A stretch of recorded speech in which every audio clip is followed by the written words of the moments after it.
Hi friends, welcome to our channel. ఈరోజు మీకోసం show quality షిజ్జు dog అనేది అమ్మకానికైతే తీసుకురావటం జరిగింది. ఓన్లీ వన్ మెయిల్ డాగ్ అమ్మకానికైతే ఉంది. డాగ్ యొక్క ఏజ్ వచ్చేసి 9 మంత్స్.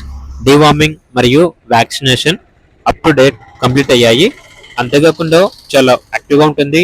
ఎటువంటి హెల్త్ ప్రాబ్లమ్స్ అనేవి ఏమీ లేవు. Very friendly dog. Transportation provide చేస్తారు. ఆ ట్రాన్స్పోర్టేషన్ కి ఎక్స్ట్రా ఛార్జ్ అవుతుంది. లొకేషన్ వచ్చేసి హైదరాబాద్. ఇక డాగ్ యొక్క ప్రైస్ వచ్చేసి 8K అనగా 8,000. ఇక డాగ్ కావాలన్న వారు ఈ వీడియో కింద టైటిల్లో ఓనర్ నెంబర్ అనేది డిస్ప్లే చేయడం జరిగింది. ఓనర్ కి కాల్ చేయండి. అలాగే ఛానల్ని ఇంతవరకు సబ్స్క్రైబ్ చేయకపోతే సబ్స్క్రైబ్ చేయండి. Thank you. By by.